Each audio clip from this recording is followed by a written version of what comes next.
Her brother was dying, and she had nothing left to lose, until a stranger in a $1,000 suit offered her everything she needed, for a price that would cost her heart. Welcome back, my beautiful family. Before we begin, please click subscribe, like this video, and tell me in the comments where you're watching from. Your support helps us bring more thrilling stories, and trust me, you won't want to miss them. Now, let's get into the story. The fluorescent lights of County General Hospital had a way of making everything look worse than it was. Sickly yellow beams cast shadows across pale green walls, and the antiseptic smell burned Olivia Jones's nostrils as she stood frozen outside room 347, watching through the small window as machines breathed for her 12-year-old brother. Greg's chest rose and fell with mechanical precision, his small frame nearly swallowed by the hospital bed. His brown skin had taken on an ashen undertone that made Olivia's stomach twist. The doctors said his heart was failing. They used words like critical and urgent and time-sensitive surgery. What they meant was, pay us or watch him die. Olivia pressed her forehead against the cool glass, willing herself not to cry. Not here. Not where Greg might somehow sense her fear through the fog of sedation. She'd promised him yesterday, lied to him really, that everything would be okay. That she'd figure it out. That big sisters always did. But big sisters with $3,872 in their bank account and a credit score that made loan officers laugh couldn't work miracles. Not the kind that cost $250,000 and came with a 2-week deadline. Her phone buzzed in the pocket of her worn jeans. She pulled it out with trembling fingers, already knowing what she'd find. The screen glowed with a text from Tony, her manager at Sterling's restaurant. We needed you tonight. Reservation party of 20 no-showed because you weren't there. Don't bother coming back. You're done. The words blurred as tears finally spilled over. Olivia turned away from Greg's window, stumbling down the hospital corridor on legs that felt like water. Fired. She'd been fired for leaving work early to sit with her dying brother. For choosing family over serving overpriced steaks to people who wouldn't remember her name. She made it to the lobby before the sobs came, ugly, choking sounds that she tried to muffle with her hand. Around her, the hospital moved with its usual indifferent rhythm. Nurses hustled past with charts. A janitor mopped the same spot for the third time. Someone's phone rang with an obnoxiously cheerful tune. Nobody noticed the young black woman falling apart by the vending machines. Olivia fumbled in her purse for the crumpled tissues she'd been rationing all week. Her vision was so blurred with tears that she didn't see the man until she'd crashed directly into him. "Oh God, I'm so sorry," she gasped, stumbling backward. A hand caught her elbow, steadying her. "Easy." The voice was deep, controlled, and entirely too calm for someone who'd just been body-checked in a hospital lobby. Olivia blinked through her tears and looked up, into a face that seemed carved from marble and money. The man stood at least 6'3", with dark hair swept back from a face of sharp angles and harder lines. His suit was charcoal gray, perfectly tailored, the kind that probably cost more than her rent. A watch gleamed at his wrist, silver and complex, the sort of timepiece that whispered wealth rather than shouting it. But it was his eyes that made Olivia freeze. Piercing blue.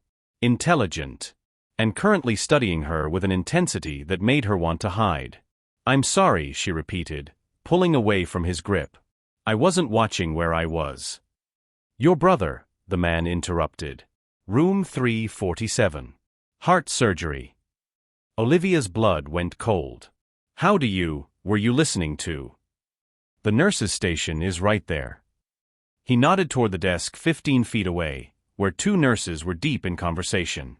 They weren't being particularly quiet about the Jones case.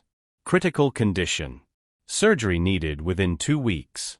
Family unable to secure funding. Shame burned through Olivia's chest, hot and acidic. Of course. She was hospital gossip now. The poor girl who couldn't save her brother.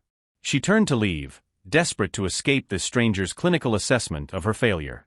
Wait. Something in his tone made her stop. Not a command, exactly.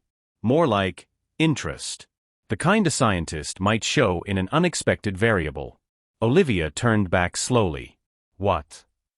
The man stepped closer, and she caught the scent of expensive cologne, cedar and something darker.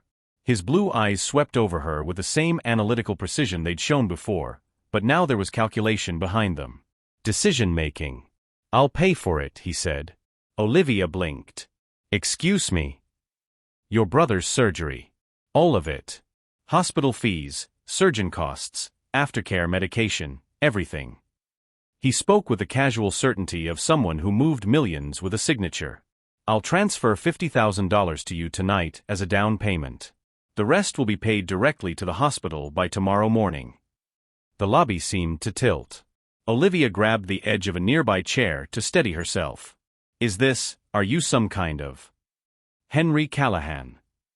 He extended a hand. CEO of Callahan Industries. She didn't take it. Couldn't. Her mind was reeling, trying to process words that made no sense strung together. Strangers didn't offer $250,000 to waitresses in hospital lobbies. This was a scam.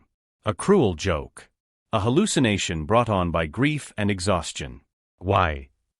The word came out as barely a whisper. Because I need something from you. Henry lowered his hand, unbothered by her suspicion. And unlike most problems money can solve, this one requires authenticity. I don't understand. You will. He pulled out his phone, fingers moving across the screen with practiced efficiency. What's your bank account information? I'm not giving you my. I'm depositing $50,000, he said, looking up with those unsettling blue eyes. Right now. As a show of good faith. You can verify the transfer before you hear my full proposition. Olivia's heart hammered against her ribs. This was insane. He was insane. She should walk away, find hospital security, report this weird billionaire who. Greg's chest rising and falling with mechanical precision. 2 weeks. You're done. Her hands moved of their own accord, pulling up her banking app and reciting the routing and account numbers in a voice that didn't sound like her own. Henry typed them in without hesitation, pressed a button, and held out his phone so she could see the confirmation screen. Transfer initiated. $50,000. Olivia's knees buckled. She collapsed into the chair she'd been gripping, staring at her own phone as the banking app refreshed. The number that appeared made her gasp. 4 digits had become 5. $50,000. Real money. Sitting in her account like it belonged there. Oh my God, she breathed. There's more coming, Henry said, pocketing his phone. But first, you need to understand what I'm asking for. Olivia looked up at him, this impossible man with his expensive suit and casual miracles. What could you possibly need from me? Henry Callahan, Billionaire CEO, looked at her with something that might have been desperation hidden beneath layers of control. I need you to pretend to be my wife. Starting tonight. The lobby spun. Somewhere, a phone was ringing. The janitor had moved on to mopping another section of floor. Nurses continued their rounds. The world kept turning while Olivia Jones sat frozen, trying to understand the words that would change everything. Tonight, she finally managed. There's a gala. Henry checked his watch, that expensive, complicated thing that probably told him more than just time. The Callahan Foundation annual fundraiser. It starts in 3 hours. Every major business figure in the state will be there. My family. My board of directors. And my ex-fiancée, who's currently trying to take my company away from me. This doesn't make any sense. My father's will contain a clause. Henry's jaw tightened, the first crack in his composed facade. I must be happily married before my 35th birthday, which is in 6 months, or control of Callahan Industries passes to a board-selected CEO. 3 guesses who the board is currently favoring. Your ex, Olivia said slowly. Madison Pierce. Brilliant, ruthless, and deeply vindictive about our breakup. He pulled out his phone again, showing her a photo of a stunning white woman with sleek blonde hair and a smile that didn't reach her eyes. She's been positioning herself for this for 2 years. If I show up alone tonight, or with some obvious paid date, I lose credibility with the board. They'll see me as unstable. Unsuitable for leadership. Olivia shook her head, trying to clear the fog of unreality. So hire an actress. Someone who knows how to. I need authenticity, Henry interrupted. Madison will spot a professional from across the room. She knows me too well, knows the kind of woman I'd actually. He paused, recalibrating. I need someone real. Someone with genuine reason to be grateful. Someone who won't be performing for the cameras, but living in the moment because the stakes are real for her too. Because my brother's life depends on your money. Yes. He didn't flinch from the accusation in her voice. I won't pretend this is altruism, Miss Jones. This is a transaction. I pay for your brother's life. You help me secure my company. We both get what we need. Olivia stood on shaking legs, putting distance between herself and this man who talked about her brother's surgery like a business deal. You can't just buy someone's, I'm not. 3 months, Henry said. That's all I need. 3 months of public appearances, enough to convince my board and my family that I'm in a serious, committed relationship. We'll live together, separate bedrooms, and maintain the appearance of a marriage. After 3 months, we can quietly divorce. You'll receive an additional $200,000, and your brother will have the best medical care available for as long as he needs it. 200, Olivia couldn't breathe. Couldn't think. The numbers were too big, the situation too surreal. That's the deal. Henry stepped closer, and she saw something flicker in those blue eyes. Not just calculation now. Something almost vulnerable. I know this is sudden. Crazy, even. But I'm desperate, Miss Jones. And unless I'm very mistaken, so are you. Olivia thought of Greg's ashen face. The machines breathing for him. 2 weeks. The text message burning in her pocket. You're done. I'm a waitress, she whispered. I don't know how to be a billionaire's wife. I don't own anything nice enough for a gala. I don't. I have a stylist standing by. Hair, makeup, dress, shoes, everything will be provided. Tonight, you just have to stand beside me and let me introduce you as my wife. Can you do that? Could she? Could she walk into a room full of millionaires and pretend to belong?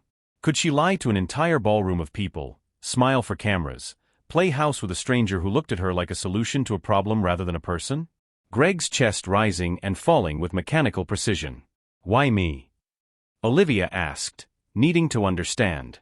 You could have anyone. Someone from your world, someone who already knows. Because you're afraid, Henry said simply. And so am I. That's something Madison will never see coming. Genuine fear masquerading as love. She spent 2 years analyzing my patterns, predicting my moves.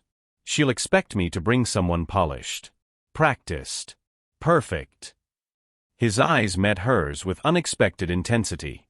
She won't expect someone real. Olivia's phone buzzed. A notification from her bank. Deposit confirmed. $50,000. Real money. Real salvation. Real hope for Greg's real chance at survival. If I say yes, she heard herself say, if I do this, I need the surgery scheduled immediately. Tomorrow morning, if possible. Already done.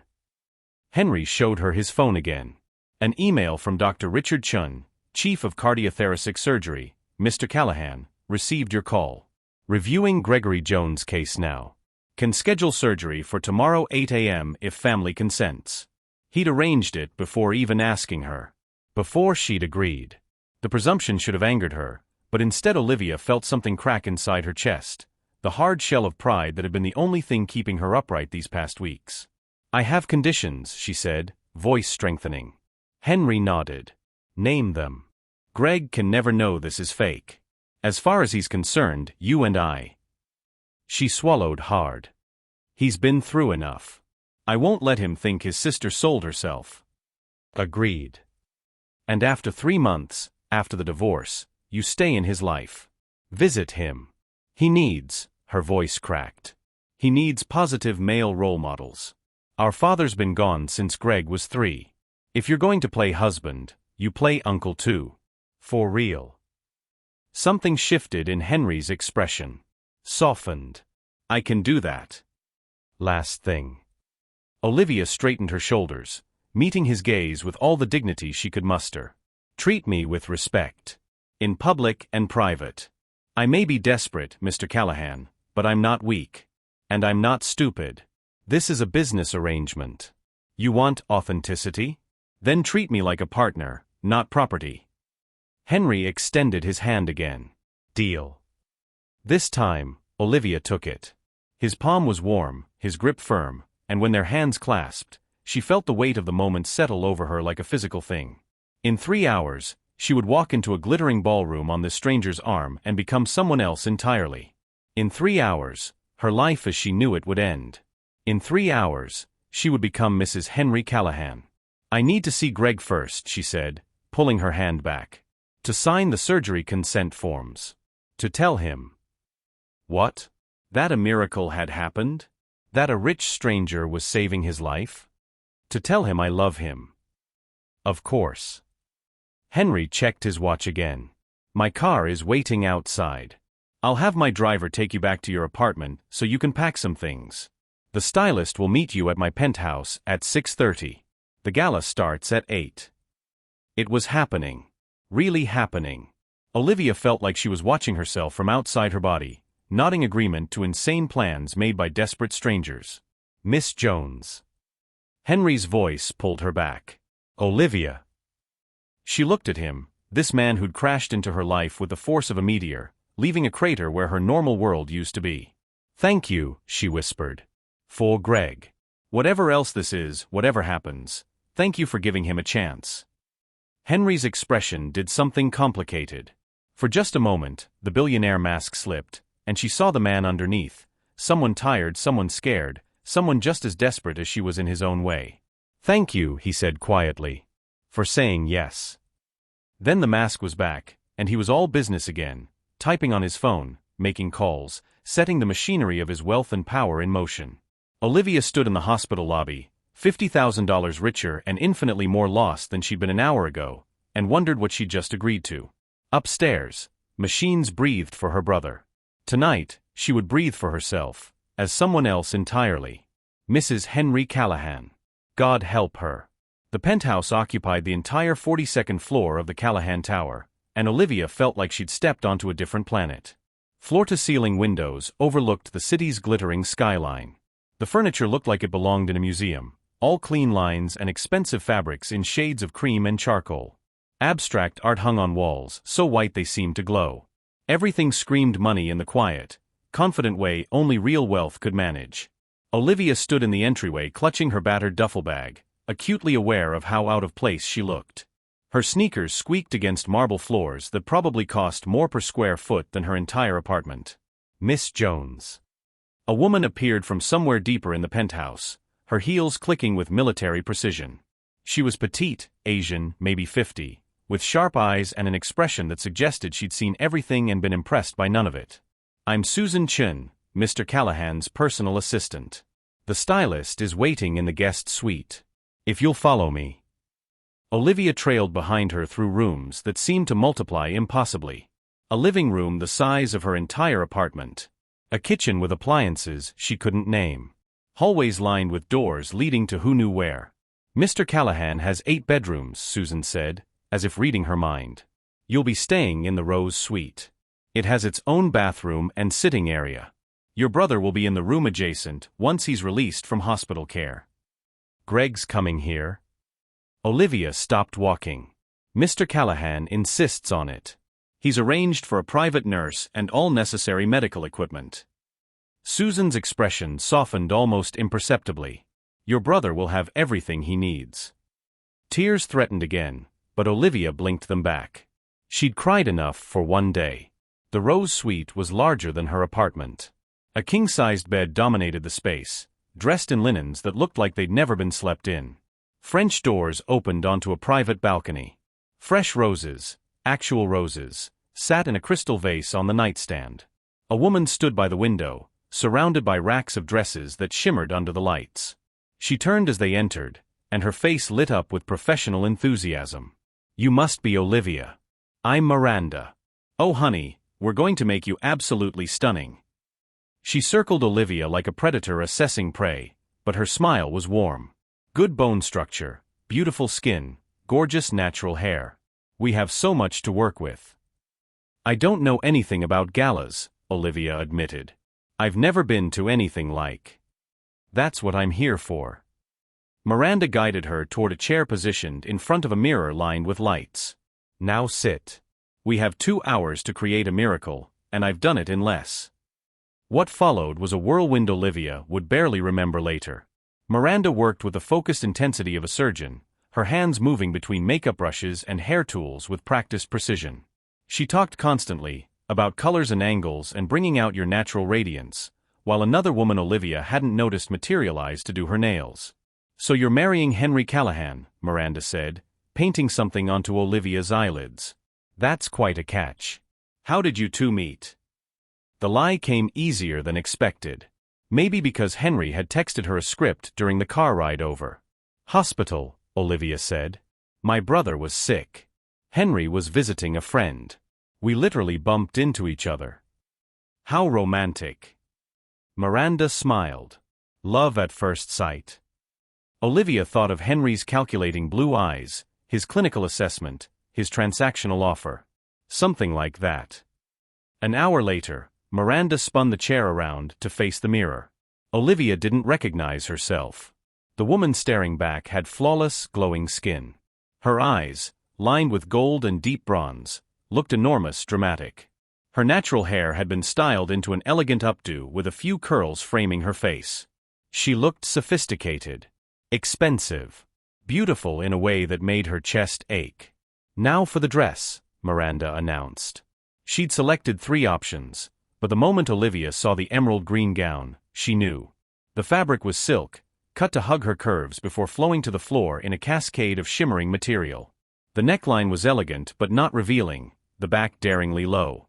When she stepped into it, Miranda zipped her up and stepped back with satisfaction. Perfect. Absolutely perfect. A knock at the door made them both turn. Susan appeared, her professional mask firmly in place. "Mr. Callahan is ready when you are." Olivia's stomach dropped. This was real.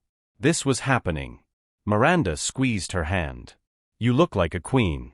Remember that." The walk from the Rose Suite to wherever Henry waited felt like miles. Olivia's heels, strappy silver things that cost more than her old monthly grocery budget, clicked against marble.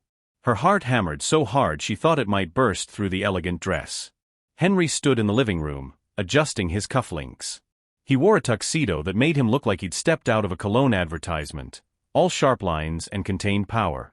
When he turned and saw her, something flickered across his face too quickly to name.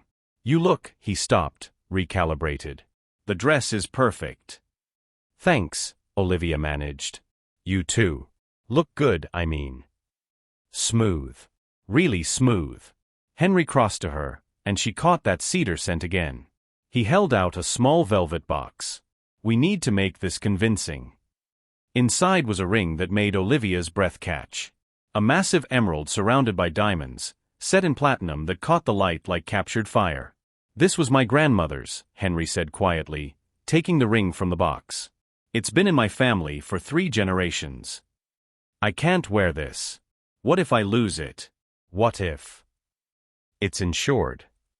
He reached for her left hand, and his fingers were warm against her cold skin. "And it needs to be seen tonight. Madison knows this ring. She'll recognize it." He slid it onto her finger, and the weight of it felt like an anchor. Or a shackle. "There's one more thing we need to practice," Henry said, still holding her hand. "What?" "This." He pulled her closer, one arm sliding around her waist. They were inches apart now, close enough that she could see gold flecks in his blue eyes. "At the gala, we'll need to look comfortable with each other. Familiar. Like we've done this 1,000 times." Olivia's pulse raced. "We're supposed to be married already?" "Eloped 3 weeks ago. Small ceremony, just us." His hand at her waist was firm, possessive in a way that made her shiver. "We were keeping it quiet, but tonight we're going public." 3 weeks, she repeated, trying to commit it to memory. "Small ceremony." "Look at me like you love me," Henry said softly. Olivia met his eyes and tried to imagine what love looked like. She thought of Greg, of fierce protective devotion.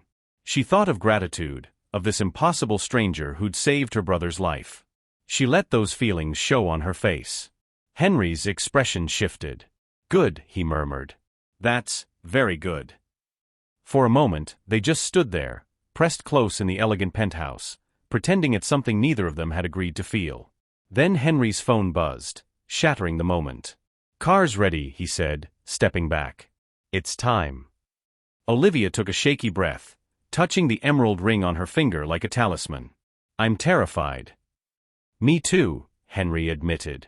Then he offered his arm. Ready, Mrs. Callahan? No. She wasn't ready. Would never be ready. But Greg was having surgery in the morning, and this man had given her brother a future. So Olivia Jones took Henry Callahan's arm and walked toward the elevator that would carry them down to a waiting car, to a glittering gala, to a lie that would become her life. Ready, she lied. The Grandview Ballroom looked like something out of a fairy tale, the expensive, intimidating kind where commoners got turned into pumpkins for using the wrong fork. Crystal chandeliers cast prismatic light across a sea of designer gowns and tailored tuxedos. A string quartet played something classical and soothing near a champagne fountain that probably cost more than Olivia's car. Everywhere she looked, wealth whispered its presence through diamond jewelry, designer watches, and the kind of casual confidence that came from never worrying about money. Olivia's hand tightened on Henry's arm as they paused at the entrance. Breathe, he murmured, covering her hand with his. To anyone watching, it would look like an affectionate gesture. Only Olivia could feel how deliberately he positioned himself, angled slightly in front of her, protective. Remember, you belong here. You're my wife. The words still sounded surreal. A man in a headset approached them, clipboard in hand. Mr. Callahan, wonderful to see you. And this must be my wife, Olivia. Henry's voice carried just enough pride to sound genuine. Darling, this is Marcus Chun, the event coordinator. Olivia managed a smile. Beautiful event. Thank you, Mrs. Callahan. Marcus checked his clipboard. We have you both at table 1, of course. Will you be making remarks during dinner? Brief ones. Henry guided Olivia forward into the ballroom. Nothing too formal. They'd barely made it 10 feet before the first attack. Henry. A woman's voice cut through the music, smooth, cultured, and sharp enough to draw blood. How lovely that you could make it. Olivia felt Henry's arm tense beneath her hand as Madison Pierce glided toward them. She was even more stunning in person. Tall and slender in a white gown that probably cost 6 figures, with blonde hair swept into a sophisticated chignon. Her smile was perfect, her posture immaculate, and her green eyes, the exact shade of Olivia's dress, Olivia realized with a jolt, assessed them both with the precision of a sniper acquiring targets. Madison. Henry's tone was neutral. Professional. You look well. As do you. Madison's gaze slid to Olivia, and something cold flickered behind her pleasant expression. And who is this? My wife. Henry pulled Olivia closer. Madison Pierce, meet Olivia Callahan. Olivia, Madison is on the Foundation's board of directors. Your wife. Madison's smile never wavered, but her eyes turned glacial. How absolutely unexpected. I don't recall receiving a wedding announcement. It was private, Olivia heard herself say. Just the two of us. How romantic. Madison tilted her head, studying Olivia like a specimen under glass. And where did you two meet? I don't believe I've seen you at any of the usual society functions. County General Hospital, Henry said smoothly. 3 months ago. I was visiting a colleague. Olivia was there with her brother. We quite literally collided in the lobby. 3 months. Not 3 weeks like he'd told her earlier. Olivia kept her expression neutral, filing away the discrepancy to ask about later. A hospital meet cute. Madison's laugh was musical and entirely without humor. How very unconventional. And you married so quickly? That doesn't seem like you, Henry. You're usually so cautious about major decisions. When you know, you know. Henry's hand found Olivia's waist, and she leaned into him instinctively, following some script her body understood even if her mind was reeling. Some things are worth being impulsive about. Madison's eyes narrowed infinitesimally. Indeed. Well, I'm sure we'll have plenty of time to get to know each other, Olivia. I'm very close with the Callahan family. Henry's sister Charlotte and I have been friends since college. Of course they had. Olivia managed what she hoped was a warm smile. I look forward to it. Excuse us, Henry said. I see my mother across the room. She's been eager to meet Olivia. He steered them away before Madison could respond, his hand firm at Olivia's back. Once they were out of earshot, Olivia whispered, "You said 3 weeks. You told her 3 months. Madison has resources. If we said 3 weeks, she'd dig into every detail and find inconsistencies." Henry nodded to someone across the room. 3 months gives us a buffer. Harder to disprove. So we're lying about our lies now? Welcome to my world. His tone was dry. My mother is at 9 o'clock. Silver dress, talking with Senator Richardson. Ready for round 2. Olivia looked toward a distinguished older woman with Henry's sharp bone structure and assessing eyes. Does she know this is fake? God, no. My mother would never approve of a business arrangement masquerading as marriage. As far as she knows, I fell madly in love and eloped impulsively. Henry's jaw tightened. She's going to have questions. Strong opinions. Just be yourself. She responds well to authenticity. The irony wasn't lost on Olivia. Catherine Callahan was formidable in the way only wealthy older women could be, imperious and elegant, with a smile that demanded rather than invited. When she saw Henry approaching with Olivia, her perfectly sculpted eyebrows rose toward her silver hair. Mother. Henry kissed her cheek. I'd like you to meet someone very important to me. Catherine's gaze locked onto Olivia with laser focus. The mysterious wife Charlotte mentioned. I thought she was joking. No joke. Henry's arm around Olivia's waist tightened protectively. Mother, this is Olivia. Olivia, my mother, Catherine Callahan. Mrs. Callahan. Olivia extended her hand. It's an honor to meet you. Catherine took her hand, but her grip was assessing rather than welcoming. You married my son without informing his family. That's quite bold. It happened quickly, Olivia said, channeling every ounce of confidence she didn't feel. We didn't want to wait. Clearly. Catherine's eyes dropped to the emerald ring on Olivia's finger, and something shifted in her expression. Surprise. Recognition. That's Eleanor's ring. Henry's grandmother. It fits perfectly, Henry said, like it was meant for her. Catherine studied Olivia with new intensity. My late mother-in-law was very particular about who should wear her jewelry. She always said the right woman would know. The weight of expectation pressed down on Olivia's shoulders. This ring meant something. Represented something. And she was wearing it as part of an elaborate lie. I'll treasure it, she said quietly. And meant it, despite everything. Catherine's expression thawed slightly. Well, you certainly don't fit the profile of Henry's usual companions.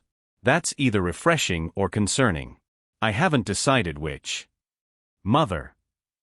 I'm 73 years old, Henry. I've earned the right to speak plainly. Catherine turned back to Olivia. You seem nervous. Uncomfortable. That's honest, at least. The last woman Henry brought home simpered at me for an entire dinner party. Madison was trying to impress you, Henry said tightly. She was performing. There's a difference. Catherine sipped her champagne. This one looks like she'd rather be anywhere else. I appreciate the honesty. Senator Richardson called Catherine away, giving them a temporary reprieve. Henry exhaled slowly. That went better than expected, he muttered. Your mother terrifies me. She terrifies everyone. It's her superpower. Henry guided Olivia toward their table. The hardest part is over. Now we just eat dinner, I make a short speech, and we can leave. But as they walked, Olivia caught Madison watching them from across the room. The blonde woman stood with a small group, but her attention was fixed on Henry and Olivia with an intensity that made Olivia's skin crawl. She doesn't believe us, Olivia whispered. Not yet. Henry pulled out her chair. But she will. Olivia sat, arranging the emerald dress carefully, and wondered how long they could maintain this illusion before everything came crashing down. Around them, the gala sparkled on, beautiful, expensive, and built entirely on appearances. Just like their marriage. Dinner was a 7-course exercise in maintaining composure while eating food Olivia couldn't pronounce. Seared foie gras. Lobster bisque with truffle foam. Wagyu beef so tender it dissolved on her tongue. Each plate was a work of art, and each bite reminded her how far she'd traveled from her world of ramen noodles and day-old diner sandwiches. Henry sat beside her, playing the attentive husband with unsettling ease. He touched her often, a hand on her shoulder, fingers brushing her arm, his knee pressing against hers beneath the table. Each contact felt calculated, performative, yet her body responded with an awareness that had nothing to do with their arrangement. "You're doing well," he murmured during a lull in conversation. "Natural. I feel like a fraud. Everyone here is performing in some way. You're just more honest about it." His hand found hers beneath the table, squeezing gently. 2 more hours. You can survive anything for 2 hours. Across the table, a silver-haired man in an expensive suit leaned forward. "So, Olivia, what do you do? Henry mentioned you worked in hospitality." The question landed like a grenade. Olivia felt every eye at the table turn toward her. Henry's hand tightened around hers. "I was a waitress," she said clearly, refusing to be ashamed. "At Sterling's restaurant downtown." A woman in diamonds blinked. "I'm taking time off to focus on family." Olivia met the woman's gaze steadily. "My younger brother just had major surgery. He needs me right now." "How noble," the woman said, in a tone that suggested it was anything but. "It's called love," Olivia replied. "I'm sure you understand the concept." Henry coughed into his wine glass. The silver-haired man's eyes gleamed with amusement. The woman in diamonds looked like she'd swallowed something sour. "My wife doesn't pull punches," Henry said, and there was genuine warmth in his voice. "It's one of the things I love about her." The word love hung in the air between them, too big and too complicated to examine. Catherine Callahan, seated 3 chairs down, raised her champagne glass slightly, a gesture that might have been approval. Or amusement. With Henry's mother, it was hard to tell. The conversation shifted to safer topics: stock markets, upcoming charity events, someone's vacation in the Maldives. Olivia let the words wash over her, focusing on her breathing, on maintaining the illusion of belonging. Then the lights dimmed, and a spotlight hit the small stage at the front of the ballroom. "Speech time," Henry whispered. "Stay here. I'll be quick." He stood, buttoning his tuxedo jacket, and made his way to the stage. Every movement was controlled, confident. This was his element: the spotlight, the power, the eyes of hundreds watching his every move. "Good evening," Henry's voice carried through the sound system. "Thank you all for joining us at the Callahan Foundation's annual gala. Your generosity tonight will fund medical research, educational programs, and community initiatives that change lives." Olivia watched him command the room with the ease of someone born to it. This was who Henry Callahan really was, not the desperate man who'd offered her a deal in a hospital lobby, but this polished, powerful figure who moved millions with words. "This year has been transformative for me personally," Henry continued. "I've learned that the most important foundations aren't built with money, but with the people we choose to build our lives around." His eyes found Olivia in the crowd, and the spotlight shifted to include her. She froze, suddenly visible to hundreds of people. 3 months ago, I met a woman who reminded me what truly matters. Not wealth or status or family legacy, but courage. Authenticity. The willingness to fight for the people we love, no matter the cost. Henry's voice softened. "Olivia, would you join me?" Every cell in Olivia's body screamed to refuse. But hundreds of eyes watched, and Madison Pierce sat somewhere in the darkness with a predator's focus. This was part of the arrangement. Part of the performance. She stood, smoothing her emerald dress, and walked toward the stage on legs that felt like water. Henry met her at the stairs, offering his hand. When she took it, he pulled her close, his arm sliding around her waist in that possessive way that made her pulse race. "Ladies and gentlemen," he said, "I'd like you to meet my wife, Olivia Callahan." The room erupted in surprised murmurs. Cameras flashed from the press section. Olivia felt exposed, naked despite the elegant dress, as hundreds of strangers processed this information.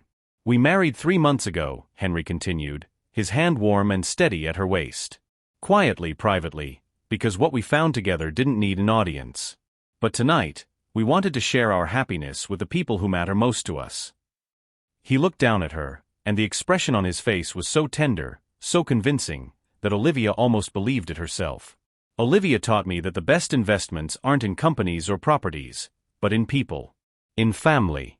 In the courage to be vulnerable." His thumb traced small circles on her hip, invisible to the audience but impossible for her to ignore. She makes me want to be a better man. The words were scripted, had to be, but they landed with the weight of truth.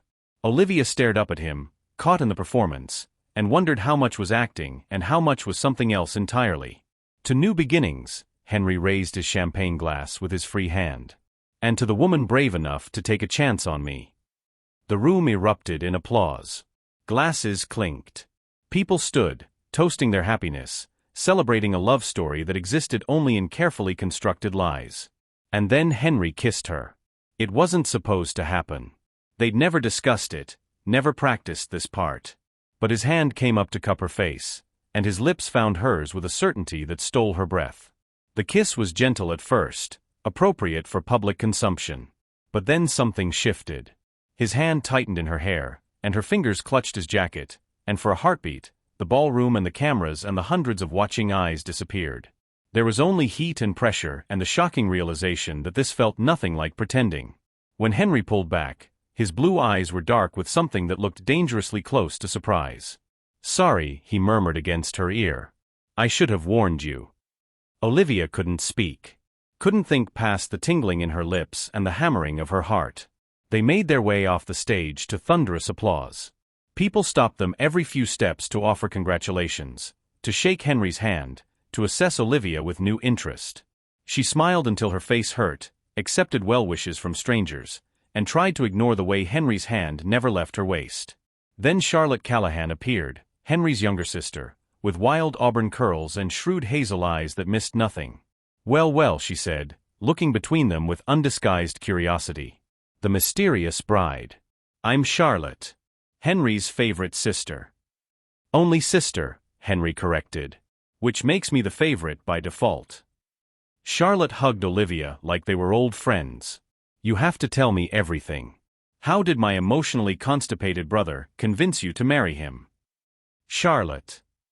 I'm serious. Henry's idea of romance is sending expensive gifts with personal checks attached. What did he do? Write you a business proposal with bullet points?" Olivia laughed, despite herself. "Something like that." Charlotte's eyes gleamed. "I like you already. We need to have lunch. I have so many embarrassing stories about Henry that you absolutely need to hear. Don't you have somewhere else to be?" Henry said pointedly. "Nope. I'm exactly where I want to be." Charlotte linked her arm through Olivia's. "Come on, new sister. Let me introduce you to the cousins. They're going to love you." Before Olivia could protest, Charlotte had pulled her away from Henry and into a group of young people who looked at her with open curiosity. They peppered her with questions: how they met, when they married, what it was like living with Henry's brooding intensity. Olivia answered carefully, sticking to the script, but Charlotte's warmth made it easier. Made the lies feel almost like truth. Across the room, she caught sight of Madison Pierce watching them. The blonde woman stood alone now, champagne glass in hand, and the look on her face was pure calculation. "Don't mind Madison," Charlotte whispered, following Olivia's gaze. "She thought she'd be standing where you are. Didn't work out." "Why not?" "Because my brother's smarter than he looks." Madison wanted the Callahan name and fortune. "You," Charlotte studied her thoughtfully. "You look at him like he's a person, not a portfolio. That's rare in our world." Guilt twisted in Olivia's stomach. If only Charlotte knew the truth. Henry reappeared, rescuing her from further interrogation. "Mind if I steal my wife back?" "For now," Charlotte said. "But Olivia, seriously, lunch. I'll text you." As they walked away, Olivia whispered, "Your sister is intense. She's protective. And far too perceptive for her own good." Henry guided her toward a quieter corner of the ballroom. "You handled that beautifully. All of it." The kiss wasn't part of the plan. "No." Henry's jaw tightened. "It wasn't. But Madison was watching. We needed to be convincing." "Right. Convincing." Olivia touched her lips, still feeling the ghost of pressure. "Just acting." "Just acting," Henry echoed, but something in his voice sounded uncertain. The rest of the evening blurred into a haze of introductions, small talk, and carefully maintained smiles. By the time they finally escaped to Henry's waiting car, Olivia felt wrung out, exhausted in a way that went deeper than physical tiredness. In the car's darkness, Henry loosened his bow tie and exhaled. "You were perfect tonight. Better than I could have hoped. I lied to everyone. Your mother, your sister, hundreds of people. Welcome to high society. Everyone lies. You just did it for a better reason." He pulled out his phone, checking messages. "Greg's surgery is scheduled for 8 a.m. tomorrow. I'll have the car take you to the hospital." Greg. In all the chaos of the gala, she'd almost forgotten why she was doing this. "Thank you," she said quietly. "For everything." Henry looked at her in the dim light, and his expression was unreadable. "Get some rest, Olivia. Tomorrow's going to be a long day." The car pulled up to Callahan Tower, and they rode the elevator to the penthouse in silence. At the door to the Rose Suite, Olivia paused. "Henry? That kiss." "Meant nothing," he said quickly. "Too quickly. Just part of the show." "Right. Of course." But as she closed the door and leaned against it, Olivia touched her lips again and knew they were both lying. Some things felt too real to be fake. The surgical waiting room at County General smelled like anxiety and burnt coffee.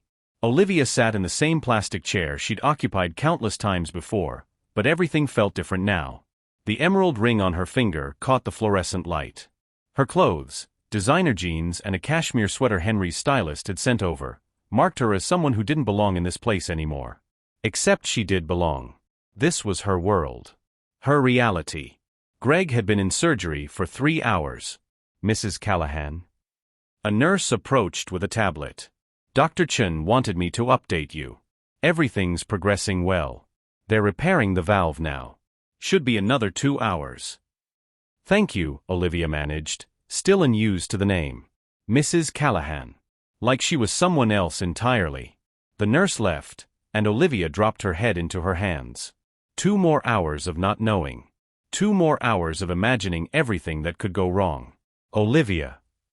She looked up to find Henry standing there, still in his work suit, holding 2 cups of coffee. He looked tired, shadows under his eyes, his usual perfect composure slightly rumpled. "What are you doing here?" she asked. "Where else would I be?"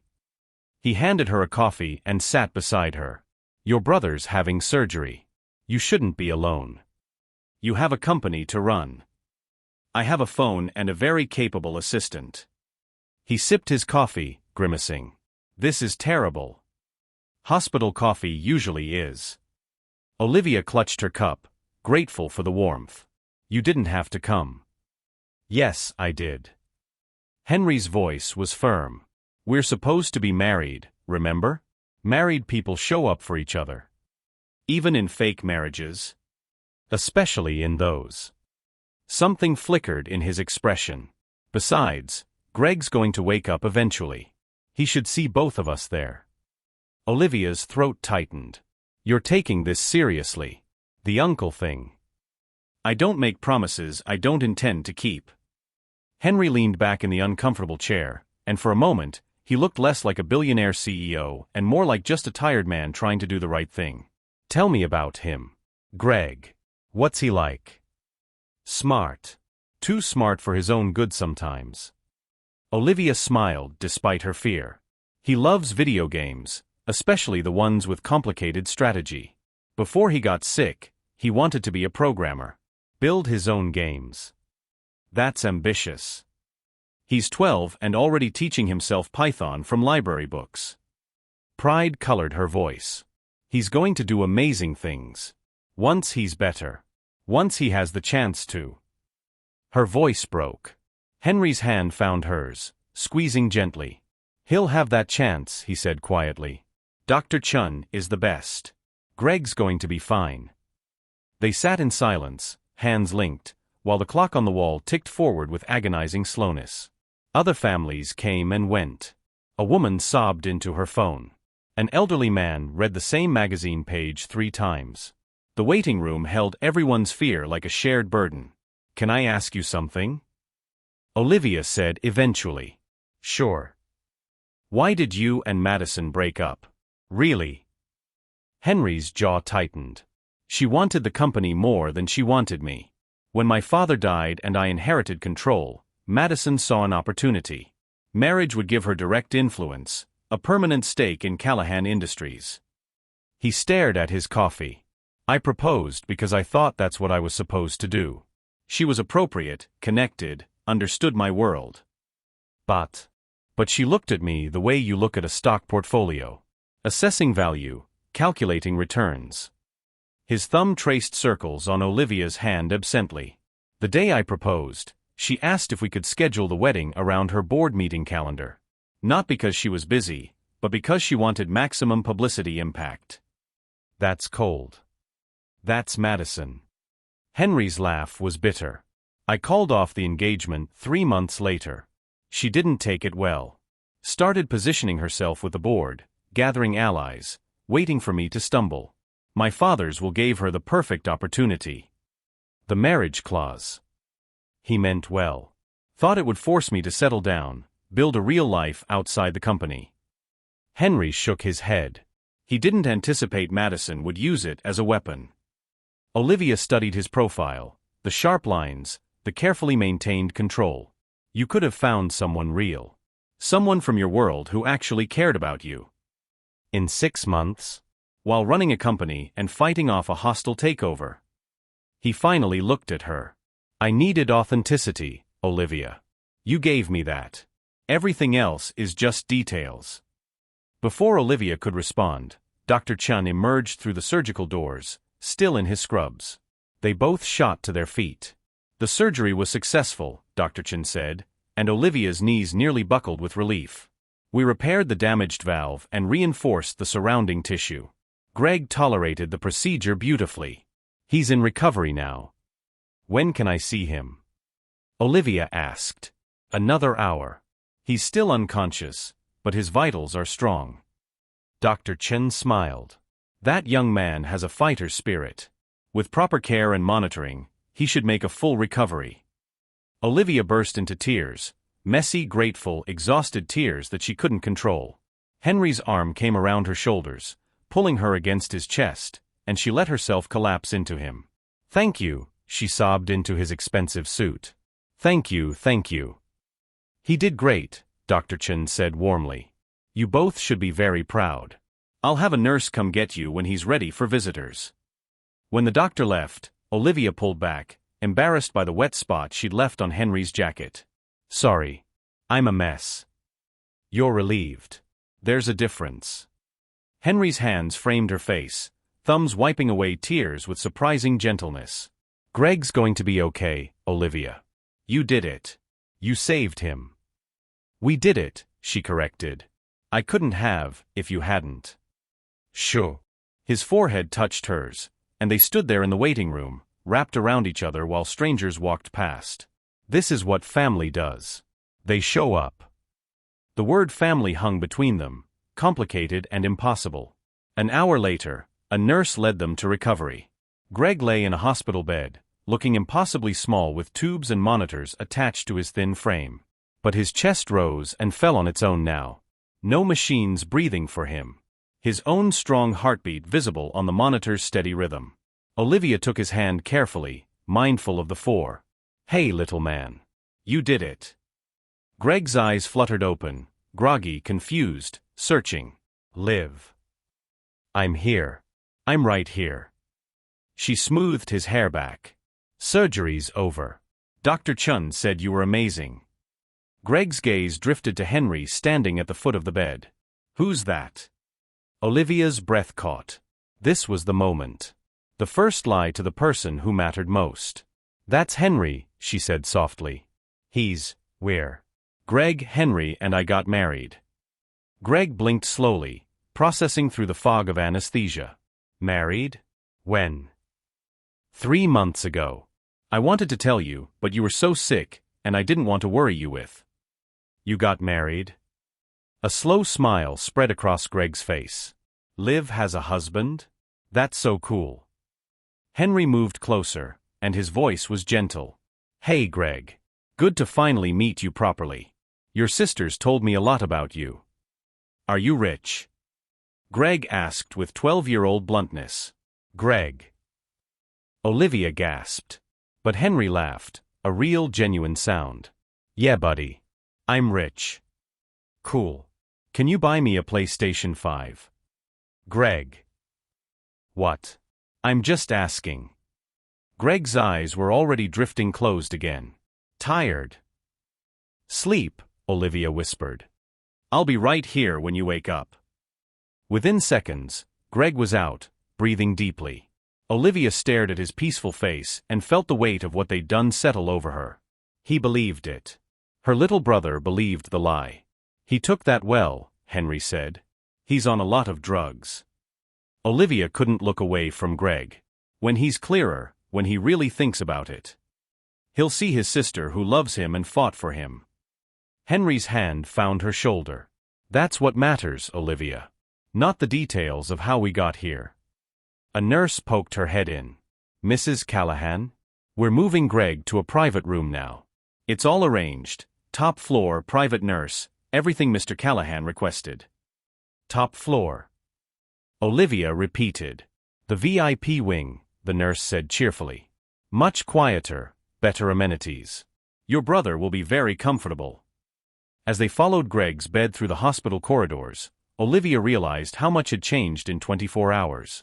Yesterday, she'd been a fired waitress with no options. Today, she was Mrs. Henry Callahan, wife of a billionaire, with her brother in the VIP wing. Everything had changed. Nothing felt real. Greg's new room looked more like a hotel suite than a hospital. A couch, a flat-screen TV, a private bathroom with a shower. Windows overlooked the city. Fresh flowers sat on the windowsill. This is too much, Olivia whispered. This is what he needs. Henry checked his watch. I have a conference call in an hour, but I can stay if. Go. You've already done so much. She walked him to the door. Henry? Thank you. For being here. For all of it. He studied her face, and something complicated moved behind his blue eyes. You keep thanking me, but you're the one keeping up your end. Last night at the gala, you were incredible. I was terrified. So was I. His hand came up, tucking a strand of hair behind her ear. The gesture felt too intimate, too real. Get some rest, Olivia. I'll have Susan bring you some clothes and personal items. After he left, Olivia curled up on the couch, watching Greg sleep. The emerald ring on her finger caught the afternoon light, and she thought about Henry's hands wiping away her tears. His forehead against hers. The way he'd laughed at Greg's blunt question. Just acting, she told herself. Just part of the arrangement. But her racing heart suggested otherwise. 3 weeks passed in a strange blur of hospital visits and penthouse living. Greg recovered with the resilience of youth, growing stronger each day while Olivia split her time between his bedside and Henry's carefully constructed world. The media had exploded after the gala. Photos of their kiss circulated everywhere, gossip sites, business journals, and even mainstream news. Billionaire CEO's secret marriage dominated headlines for days. Reporters camped outside Callahan Tower. Her phone filled with messages from people she hadn't spoken to in years, suddenly interested in her life. Through it all, Henry remained steadfast. He accompanied her to every doctor's appointment, sat with Greg for hours discussing video games and programming, and maintained the fiction with unwavering consistency. But it was the small moments that confused Olivia most. The way Henry brought her coffee each morning, remembering she took it with cream and too much sugar. How he'd started leaving post-it notes around the penthouse, meeting until 6, leftovers in fridge, or called your landlord, took care of back rent. The night he'd found her crying over medical bills she could finally pay, he simply held her without saying a word. It felt less like an arrangement and more like something real. Earth to Olivia. Charlotte waved a hand in front of her face. You've been staring at that salad for 5 minutes. They sat in an upscale cafe for the lunch Charlotte had insisted on, surrounded by women in designer clothes having very important conversations about very unimportant things. Olivia still felt like an imposter in her borrowed Chanel dress. Sorry, Olivia said. Just distracted. By my brother, clearly. Charlotte grinned. You get this look when you think about him. Soft. Confused. Slightly terrified. I do not. You absolutely do. Charlotte leaned forward conspiratorially. So tell me the truth. What's he like? As a husband, I mean. Is he as controlling at home as he is at the office? Olivia chose her words carefully. He's thoughtful. Considerate. We have our own space, but he checks in. Makes sure I have everything I need. That's shockingly healthy for Henry. Charlotte studied her. He usually approaches relationships like hostile takeovers, all strategy, no feeling. But with you, he's different. Softer. Guilt twisted in Olivia's stomach. Charlotte. I know it's fast. 3 months ago you didn't know each other, now you're married. Mother thinks you're either pregnant or scamming him. Charlotte rolled her eyes. I told her she's being ridiculous. You make him happy. That's all that matters. What if I'm not good enough? The words escaped before Olivia could stop them. For your world, I mean. Everyone at that gala looked at me like I didn't belong. Good. Shake things up. Charlotte's expression turned serious. This family needs more real people and fewer Madison Pierces. You know she's been spreading rumors, right? Olivia's stomach dropped. What kind of rumors? That you're a gold digger. That Henry's having some kind of midlife crisis. That the marriage is a sham designed to satisfy the will's requirements. Charlotte waved dismissively.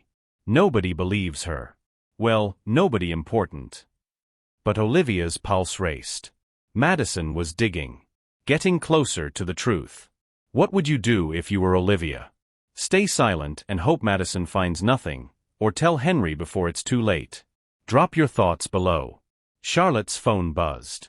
She glanced at it and groaned. Emergency at the gallery. I have to go. But Olivia? Whatever my brother's paying you. What? Kidding. God, you're easy to mess with. Charlotte hugged her. Seriously though, you're good for him. Don't let the vultures convince you otherwise. After Charlotte left, Olivia sat alone with her untouched salad, turning the emerald ring on her finger. Madison was investigating. How long before she found the hospital records? The timeline that didn't quite add up? The convenient $50,000 deposit? Her phone rang. Henry's name flashed on the screen. Hey, she answered. Where are you? His voice was tight. Controlled anger barely contained. Cafe on 5th. I just had lunch with Charlotte. Why? Stay there. I'm sending a car. We have a problem. He hung up before she could ask questions. 20 minutes later, Olivia sat in Henry's office, a space of glass and steel high above the city. Henry stood at the window, jaw clenched, holding his phone like he wanted to crush it. What happened? Olivia asked. He turned, and his eyes were storm-dark. Madison leaked a story. It's going live in an hour. What kind of story? Henry pulled up a web page on his computer and turned the monitor toward her. The headline made her blood freeze. Billionaire's Bride or Gold Digger. The truth about Henry Callahan's secret marriage. The article detailed everything. Her job at Sterling's. Her firing. Greg's illness. The timing of the surgery funding. Even the $50,000 deposit, characterized as payment for services rendered. Oh God, Olivia whispered. It's all circumstantial, Henry said. Implications and innuendo. But it's damaging. He scrubbed a hand through his hair. The board is already circling. I have an emergency meeting in 2 hours. This is my fault. I should have been more careful, should have. This is Madison's fault. Henry's voice was hard. She's been waiting for ammunition, and I handed it to her by moving too fast, by not covering our tracks better. Olivia stood, and the room seemed to tilt. I should leave. End this before it gets worse. You can say we had a fight, that it didn't work out. No. Henry crossed to her in 3 strides. We're not giving her what she wants. Henry, your company means nothing without my integrity.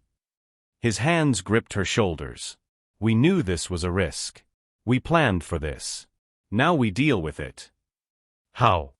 By telling our story first. The truth, or close enough to it. His blue eyes were fierce. Yes, I paid for your brother's surgery. Yes, it happened quickly. But the feelings are real, Olivia. That's what we tell them. Are they? The question escaped before she could stop it. Real, I mean. The feelings. Henry's hands tightened on her shoulders. For a long moment, he just stared at her, and something raw and complicated moved across his face. I don't know anymore, he admitted quietly. Somewhere between the hospital and the gala, and watching you fall asleep on that couch next to Greg's bed, the lines got blurred. Olivia's heart hammered. Henry. His phone buzzed. He glanced at it and cursed. The board moved the meeting up. I have to go. He headed for the door, then paused. There's going to be press outside the building when I leave. Cameras. Questions. Can you handle it? Do I have a choice? You always have a choice, Olivia. His gaze held hers. You can walk away right now. I'll pay for Greg's continued care regardless. You don't owe me anything. But that wasn't true. She owed him everything. And somewhere in the past 3 weeks, her reasons for staying had become infinitely more complicated than gratitude. I'm not leaving, she said. Something flashed in Henry's eyes, relief maybe, or something deeper. Then let's give them a show. 30 minutes later, Olivia stood beside Henry in front of Callahan Tower as dozens of reporters shouted questions. Cameras flashed. Microphones thrust forward. The crowd pressed close, hungry for scandal. Henry's arm was solid around her waist, anchoring her.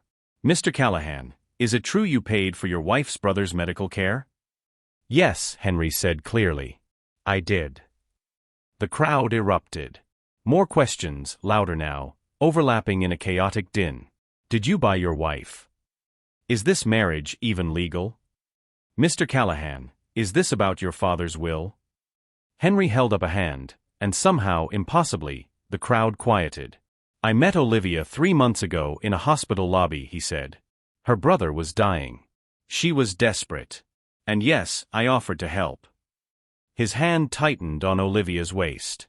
But what started as an arrangement became something neither of us expected. Somewhere between the hospital visits and late-night conversations and watching her fight for her family, I fell in love with her. Olivia's breath caught. This wasn't the script. This wasn't the plan. You can scrutinize the timeline, question the circumstances, imply whatever you want, Henry continued. But the truth is simple. I love my wife. I'm proud to be married to her. And anyone who has a problem with that can take it up with me directly. He turned to Olivia then, in front of all those cameras, and kissed her. Not the performative kiss from the gala, but something slower, deeper, real in a way that made her knees weak. When he pulled back, his eyes held hers. Still with me? Olivia nodded, unable to speak. The reporters erupted with more questions, but Henry ignored them, guiding Olivia back toward the building. In the elevator, alone finally, the silence was deafening. That wasn't the plan, Olivia said. Plans change. Henry stared at the elevator numbers climbing. Sometimes you have to adapt. Did you mean it? She had to know. What you said out there. The elevator doors opened to the penthouse. Henry stepped out but didn't answer. Couldn't, maybe. Or wouldn't. Olivia followed him inside, and the space between them felt charged with everything unsaid. I have to prepare for this board meeting, Henry said finally. Make yourself comfortable. This might take a while. He disappeared into his study, leaving Olivia alone with her racing thoughts and the ghost of his words. I fell in love with her. Outside the windows, the city glittered with evening lights. Somewhere down there, Madison Pierce was celebrating her attack. The board was questioning Henry's judgment. The world was watching their every move. And Olivia stood in a borrowed life, wearing a borrowed name, with feelings that were suddenly terrifyingly, no longer borrowed at all. The board meeting lasted 4 hours. Olivia knew because she watched the clock in the living room tick forward with agonizing slowness, each minute another chance for everything to fall apart. She tried to distract herself. Checked on Greg via text. He was doing great, asking when he could go home. Attempted to read a book from Henry's extensive library. Scrolled through social media and immediately regretted it when she saw her face plastered across every gossip site. Gold digger or true love? The internet weighs in. The comments were brutal. Half called her a scheming opportunist. The other half defended her with surprising ferocity. Some were racist, others were supportive, and all of it made her feel exposed in ways she'd never experienced. She was about to throw her phone across the room when the penthouse door opened. Henry walked in looking exhausted. His tie was loosened, jacket discarded, shirt sleeves rolled up. He poured himself 2 fingers of whiskey and downed it in one swallow. That bad? Olivia asked. Madison presented a motion to remove me as CEO pending a stability evaluation. Henry poured another drink. 3 board members supported it. 7 opposed. I keep control, but it was closer than it should have been. I'm sorry. This is because of me. This is because of Madison's vendetta and my father's archaic will. He finally looked at her. The board wants proof of marital stability. They want to see us functioning as a real couple, not just performing for cameras. What does that mean? It means they're watching. Closely. Henry set down his glass. They've requested we attend the Callahan Industries annual retreat next weekend. 3 days at the family estate in the Hamptons. Board members, executives, their spouses. We'll be under constant scrutiny. Olivia's stomach churned. 3 days of pretending? 3 days of convincing very smart, very skeptical people that we're genuine. Henry crossed to her, and the intensity in his eyes made her pulse race. Can you do that? Honestly. I don't know. After that article, everyone thinks. I don't care what everyone thinks. His voice was fierce. I care what you think. About this arrangement. About us. Us. The word felt too big, too loaded. Henry sat beside her on the couch, close enough that she could smell his cologne and see the exhaustion in his face. What I said to those reporters earlier. About falling in love. I need you to understand something. Olivia's heart hammered. What? When I made you this offer, it was purely transactional. A business solution to a business problem. His jaw tightened. But these past 3 weeks, watching you with Greg, seeing your strength, your loyalty, the way you navigate a world that's foreign to you with such grace. Henry. Let me finish. He took her hand, thumb tracing over the emerald ring. I don't know when it happened. Maybe that first night at the gala when you stood up to that woman at dinner. Maybe when you cried in my arms after Greg's surgery. Or maybe it was just accumulated, 1,000 small moments that added up to something I didn't expect. What are you saying? His blue eyes met hers, vulnerable in a way she'd never seen. I'm saying the feelings aren't fake anymore. Not for me. And I need to know if they ever became real for you, or if you're still just fulfilling a contract. Olivia couldn't breathe. She thought of all those mornings with coffee, the post-it notes, the way he looked at Greg like he genuinely cared. The kiss at the gala that had felt like more than performance. His hands wiping away her tears. I don't know, she whispered honestly. Everything's so confused. I'm grateful. I don't want your gratitude. And I'm scared, she continued. Scared that what I feel is just relief that Greg is safe. Scared that I'm confusing security with actual feelings. Scared that when this is over, I won't know who I am anymore. Henry's expression softened. That's fair. That's honest. He squeezed her hand. I'm not asking for declarations, Olivia. I just need to know if there's something here worth exploring. Or if I'm alone in this. Was he? Olivia searched her heart, past the gratitude and fear and confusion, looking for truth. She thought about the flutter in her stomach when he smiled. The way her skin warmed when he touched her. How she'd started thinking of the penthouse as home, of Henry as more than just her fake husband. You're not alone, she said quietly. I feel something. I just don't know what to call it yet. Relief flooded Henry's face. He lifted her hand and pressed a kiss to her knuckles, tender, reverent. That's enough. For now, that's enough. They sat in charged silence, hands linked, both aware they'd crossed some invisible line. The arrangement had shifted.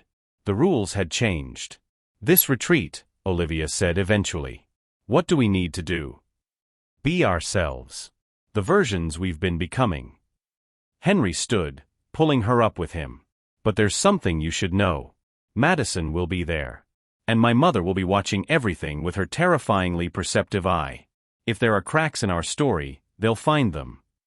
No pressure then. Henry smiled, a real smile that transformed his serious face. Welcome to my world, Mrs. Callahan.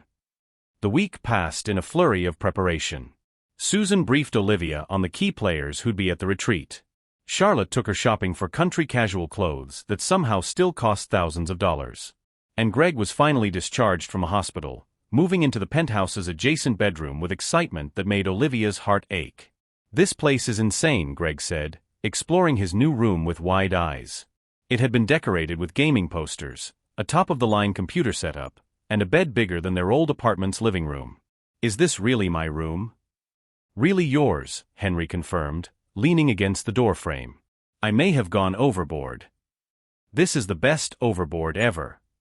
Greg turned to his sister. Liv, you married the coolest guy. Olivia's throat tightened. Yeah, I did. Henry's eyes met hers across the room, and the look was heavy with everything unsaid. That night, after Greg fell asleep watching a movie, Olivia found Henry on the balcony overlooking the city. He held a glass of wine, shoulders tense beneath his dress shirt. Can't sleep? She asked, stepping outside. Thinking about the retreat. All the ways it could go wrong. He handed her his wine glass, and she took a sip. Madison's planning something. I can feel it. Then we'll handle it. Together. Olivia moved to stand beside him at the railing. We've come this far. Henry turned to her, and the city lights cast shadows across his face. Olivia, if this becomes too much, if the scrutiny or the pressure or the constant performance gets to be too much, you can walk away. The deal stands regardless. Greg's care, the money, everything. Why do you keep giving me an out? Because you deserve a choice. His hand came up to cup her cheek, thumb tracing her jawline. You didn't sign up for real feelings. Neither of us did. But they had them now, real and complicated and terrifying. Olivia leaned into his touch. What if I don't want an out? Then we do this, Henry murmured. All of it. The retreat, the scrutiny, the public performance. We figure out what's real and what's pretend until we can't tell the difference anymore. That sounds dangerous. Probably. His eyes dropped to her lips. But I'm starting to think the danger is worth it. He leaned in slowly, giving her time to pull away. But Olivia didn't. She closed the distance between them and kissed him, not for cameras or crowds, but for themselves.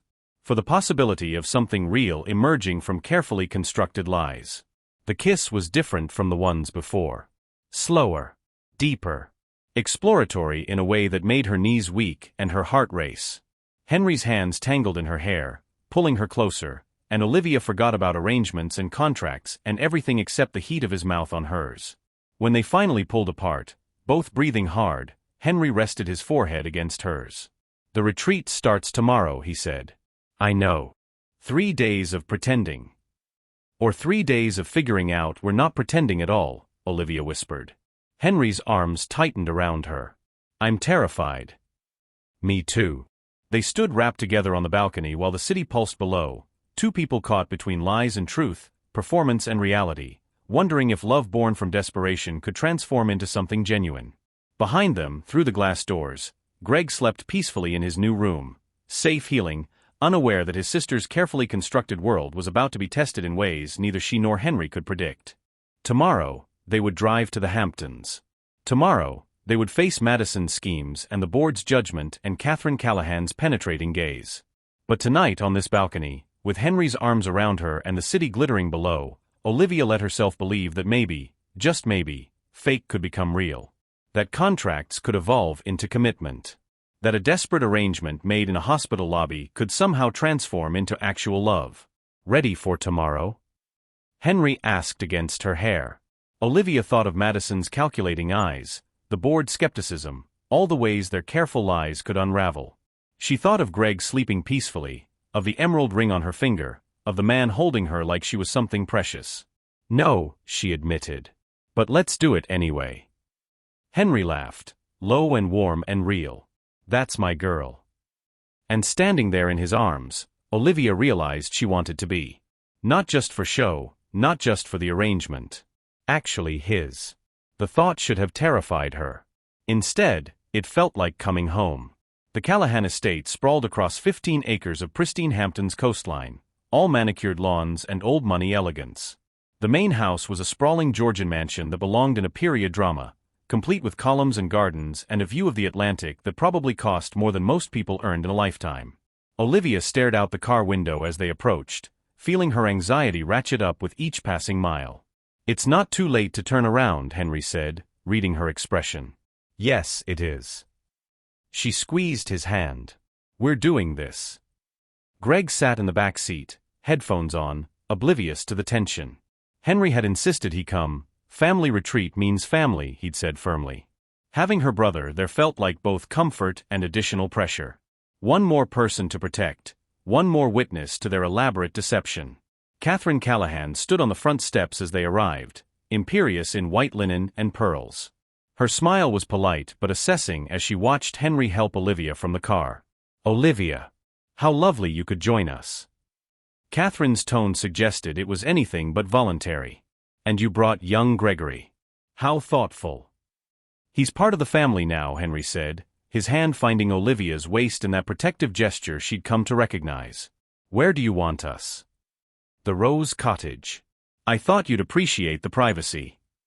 Catherine's sharp eyes missed nothing. "Madison is in the East Wing, and the board members are scattered throughout the main house. Dinner is at 7. Don't be late." The Rose Cottage turned out to be a 4-bedroom guest house with its own kitchen and living area. Private, yes, but also isolated, separated from the main house by a stretch of garden that felt like a moat. "She's testing us," Olivia said, watching through the window as Catherine walked back to the main house. "Always." Henry set their bags down. "My mother doesn't trust easily. She's trying to see if we'll crack under pressure." "And Madison?" "We'll do everything in her power to make that happen."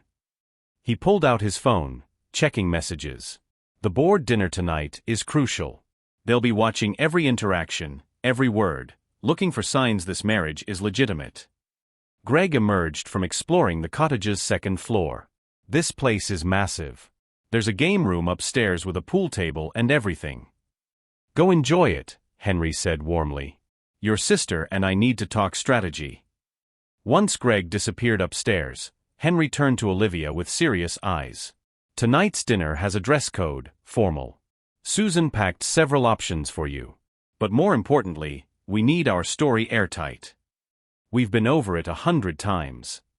Then let's make it 101. He pulled her to the couch, and they spent the next hour rehearsing details. How they met. Their first date. When he proposed. Every answer practiced until it flowed naturally, indistinguishable from truth. But when Henry asked, "What do you love most about me?" Olivia froze. "We haven't covered that one," she said. "We should. Someone will ask." His blue eyes held hers. "What would you say?" Olivia thought about it, really thought, past the script and the arrangement. "Your dedication," she said finally. "The way you commit completely to something once you decide it matters. You don't do anything halfway." Something flickered in Henry's expression. "And what I'd say about you." "What would you say?" "Your courage." His hand found hers. "You walked into a world designed to make you feel small, and you refused to shrink. You face everything head-on, even when you're terrified." The words hung between them, too genuine for comfort. "Henry." A knock interrupted. Charlotte burst through the door without waiting for an answer, looking windswept and carrying a bottle of wine. "Emergency sister-in-law bonding time," she announced. "Olivia, you're coming with me. Henry, go entertain Greg or something." "Charlotte, we're preparing for the dinner where everyone will judge you." "I know. That's why Olivia needs to decompress first." Charlotte grabbed Olivia's hand. "Come on. Girls' time." Before Olivia could protest, she was being dragged down a garden path toward a smaller cottage near the water. Inside, she found plush furniture, ocean views, and a well-stocked bar. "This is my sanctuary," Charlotte said, pouring wine. Away from Mother's judgment and Madison's scheming. Now drink and tell me the truth. The truth about what? About my brother. About this whirlwind marriage that has everyone talking. Charlotte handed her a glass and fixed her with those perceptive hazel eyes. I know something's off.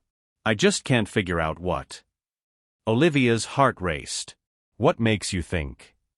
Because I know Henry. He doesn't do impulsive. He doesn't do romantic. He plans everything down to the last detail.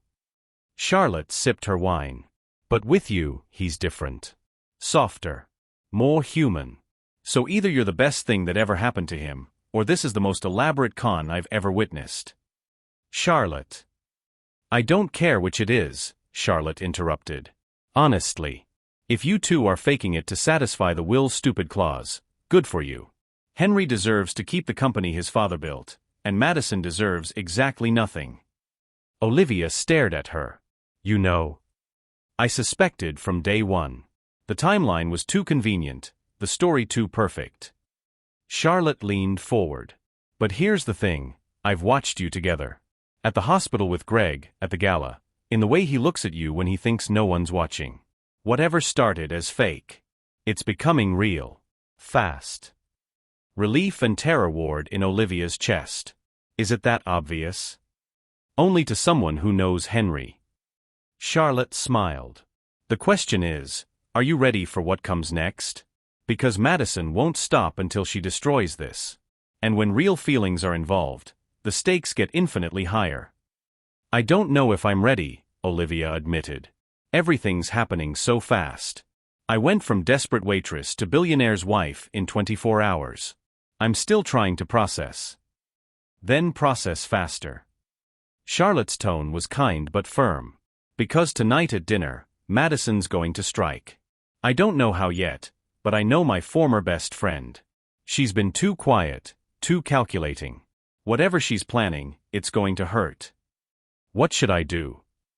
Stay close to Henry. Don't let her isolate you. And remember, you're not the outsider here, no matter how hard they try to make you feel like one. You're a Callahan now. Act like it. They spent the next hour talking, about Catherine's impossible standards, about the family dynamics Olivia was navigating, about Charlotte's own struggles with their world's expectations. By the time they walked back to the Rose Cottage, Olivia felt steadier. Armed. Ready. Henry met them at the door, already dressed in his dinner tuxedo. He looked devastating, all sharp lines and contained power. When his eyes landed on Olivia, something heated flickered in their depths. You should get ready, he said. Dinner's in an hour. The dress Susan had packed was midnight blue silk, elegant and understated. Olivia paired it with simple jewelry, nothing that would compete with the emerald ring that marked her as Henry's. When she emerged from the bedroom, Henry stopped mid-conversation with Greg and just stared. You look beautiful, he said quietly. You clean up pretty well yourself. Greg looked between them and grinned. You guys are so married. It's gross. If only he knew. The walk to the main house felt like marching toward battle. Henry's hand was warm and steady in hers, but Olivia could feel the tension radiating from him. This was it. The test they'd been dreading. The dining room was spectacular, a long table set with crystal and china, candles casting warm light across the assembled faces. Board members and their spouses, Charlotte looking supportive, Catherine presiding at the head like a queen. And Madison, stunning in crimson, watched them enter with a smile that promised blood. The happy couple, she said warmly. Too warmly. How lovely you could join us. Henry pulled out Olivia's chair, his hand lingering on her shoulder, possessive, protective. They'd been seated directly across from Madison. Of course they had. Dinner began with uncomfortable small talk. Wine flowed. Courses came and went, each more elaborate than the last.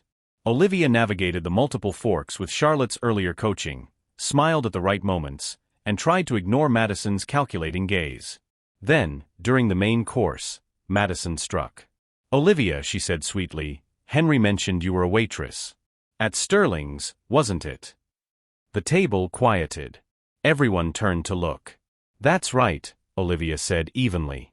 How interesting. I actually dined there a few months ago. March, I believe. Madison's smile sharpened. The service was excellent. I remember specifically because it was right before Henry and I.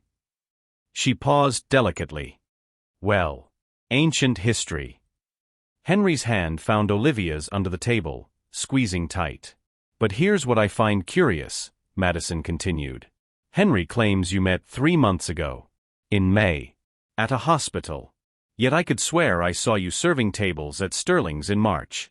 Wearing a name tag that said Olivia. The silence was deafening.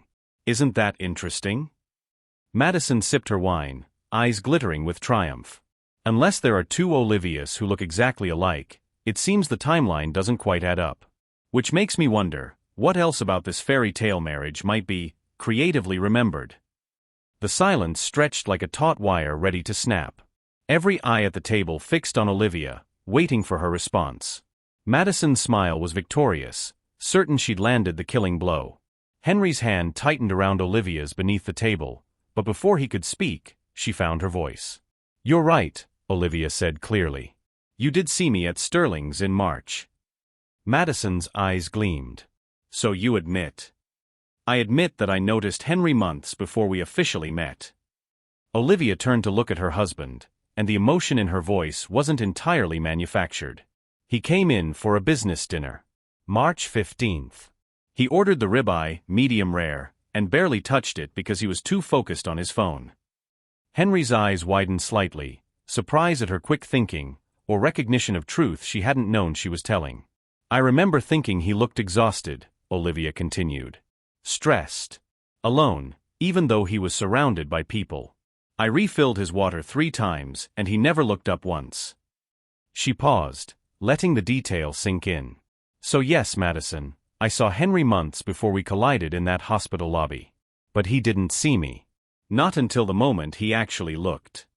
She turned back to Madison. That's the difference between you and me. You see a portfolio, a company, a strategic advantage. I saw a man who needed someone to actually care about him, not just what he could provide. The table erupted in murmurs. Catherine's eyes narrowed thoughtfully. Charlotte was trying not to smile. And Henry stared at Olivia like she'd just rewritten reality itself. Madison's composure cracked. That's a very convenient. It's the truth, Henry interrupted, his voice steel. I don't remember that dinner in March. I don't remember a lot of things from those months. I was drowning in grief over my father's death and fighting to keep this company intact. He stood, pulling Olivia up with him. But I remember every second since I met Olivia. Really met her. The woman who looked at me like I was a person, not a prize to be won. He turned to address the entire table. You want to know if this marriage is real? Fine. Here's your answer. I was desperate when I approached Olivia. I needed a solution to an impossible problem, and I made her an offer that no one in her position could refuse. That's true.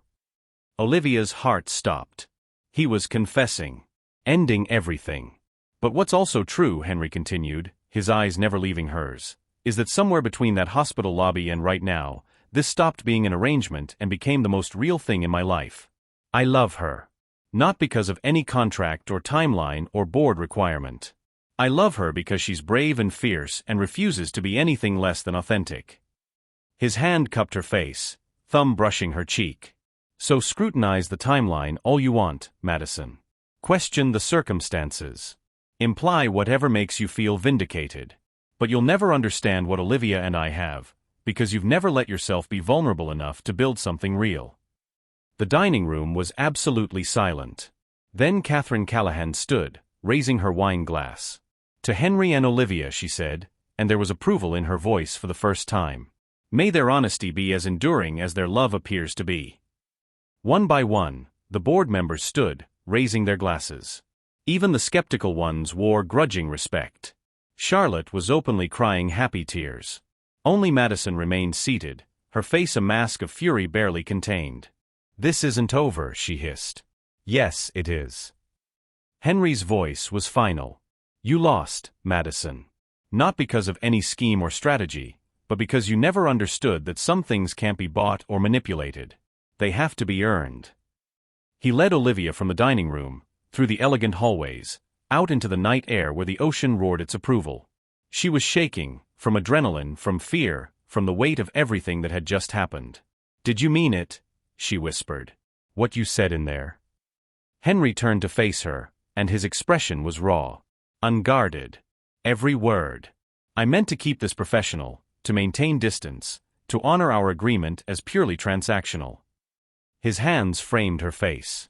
"But you made that impossible. You walked into my life wearing a coffee-stained apron and carrying the weight of the world, and somehow you made me want to be better. To be real." "Henry. I love you, Olivia Jones Callahan. I love the way you fight for your brother. The way you refuse to be intimidated by my world. The way you look at me like I'm just Henry, not the CEO or the billionaire or the heir to a legacy." His forehead touched hers. "I love you, and I'm terrified because I didn't plan for this.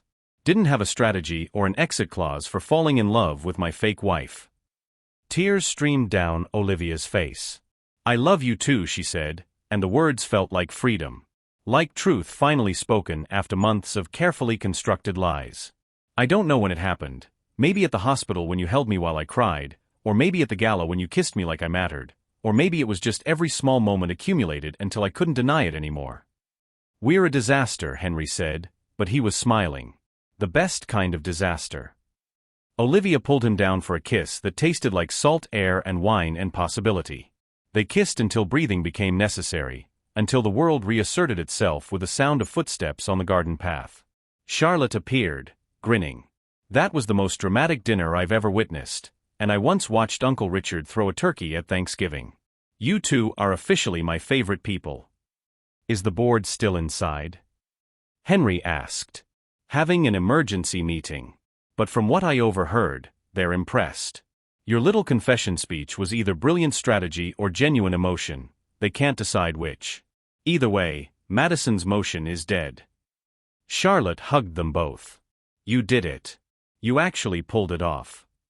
But it wasn't about pulling anything off anymore. It was about what came next, the messy, complicated, beautiful reality of building something genuine from a foundation of lies. 3 months later. Greg sat at the penthouse's kitchen island, working on homework while arguing with Henry about Python coding techniques. They'd fallen into an easy rhythm, Henry mentoring, Greg absorbing everything with a hungry intelligence that made Olivia's heart swell. "But if you use that function, it'll eat up memory," Greg argued. "Which is why you optimize here," Henry pointed at the screen. "Oh, that's actually smart. I have my moments."